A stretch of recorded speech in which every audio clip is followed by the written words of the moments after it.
Hello friends, welcome back to my channel chat with Shailu. Friends, ನಾನಿವತ್ತು ದೊಡ್ಡೋರಿಗೆ ಬರುವಂತಹ ಕೆಮ್ಮು, ಕಫ, ಶೀತಕ್ಕೆ ತುಂಬ ಕೆಮ್ಮು ಸುಸ್ತಾಗ್ತಿದೆ, ಕೆಮ್ಮದಾಗೆಲ್ಲ ಕಫ ಬರುತ್ತೆ ಅಂತ ಹೇಳೋರಿಗೆ, ಎದೆಯುರಿ ಬರುತ್ತೆ ಅನ್ನೋರಿಗೆ ಇದು ರಾಮಬಾಣ ಅಂತಲೇ ಹೇಳ್ಬೋದು.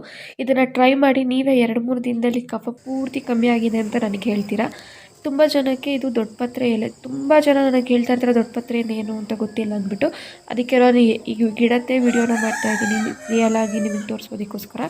ನೋಡಿ, ಇದೇ ದೊಡ್ಡಪತ್ರೆ ಎಲೆ, ಇದನ್ನು ಸಾಂಬಾರು ಬಳ್ಳಿ ಅಂತ ಕೂಡ ಕರೀತಾರೆ. ತುಂಬಾ ಔಷಧಿ ಗುಣಗಳನ್ನ ಹೊಂದಿರುತ್ತೆ. ಎಲೆ ಟೆಕ್ಸ್ಚರ್ ಈ ಥರ ದಪ್ಪ ಇರುತ್ತೆ. ಇದ್ರ ಜೊತೆ ಸ್ವಲ್ಪ ಬೇರೆ ಗಿಡಗಳು ಕೂಡ ಬೆಳ್ಕೊಂಡಿದೆ, ಕನ್ಫ್ಯೂಸ್ ಆಗಿಬಿಡಿ. ಈ ಥರ ಇರುತ್ತೆ ಎಲೆ. ನೋಡಿ, ಇದು ಎಲೆನ ತೊಗೊಂಡು ಬಂದು ಬೆಳಗ್ಗೆ ಹೊತ್ತು ಖಾಲಿ ಹೊಟ್ಟೆಯಲ್ಲಿ ಇದನ್ನು ತಗೊಳ್ಬೇಕು. ನೀವು ಹೇಗೆ ಮಾಡೋದು, ಇದನ್ನು ಫಸ್ಟ್ ಎಲೆನೆಲ್ಲ ಚೆನ್ನಾಗಿ ವಾಶ್ ಮಾಡಿ ಇಟ್ಕೊಳ್ಳಿ. ಅದಾದ ನಂತರ ಬೆಳಗ್ಗೆನೇ ಇದನ್ನು ನೀವು ತಿನ್ನಬೇಕು. ಇದು ತೊಗೊಂಡ್ರೆ 2-3 ದಿನದಲ್ಲೇ ಹೊರಟೋಗುತ್ತೆ. ಈ ರೀತಿ ಎಲೆಗಳನ್ನೆಲ್ಲ ಜೋಡಿಸ್ಕೊಂಡು ಒಂದು ಚಾಕು ತೊಗೊಂಡು ಚುಚ್ಕೊಂಡು ನೀವು ಒಲೆ ಮೇಲೆ ಡೈರೆಕ್ಟಾಗಿ ಬಿಸಿ ಮಾಡ್ಕೊಳ್ಬಹುದು. ಬಟ್ ನಾನು ಇಲ್ಲಿ ಬೇರೆ ಥರ ಇನ್ನೊಂದು ವಿಧಾನದಲ್ಲಿ ನಿಮಗೆ ತೋರಿಸ್ತಾ ಇದ್ದೀನಿ. ಈ ರೀತಿ ಬಿಸಿ ಮಾಡಿಕೊಂಡು ಕೂಡ ನೀವು ತಿನ್ಬೋದು.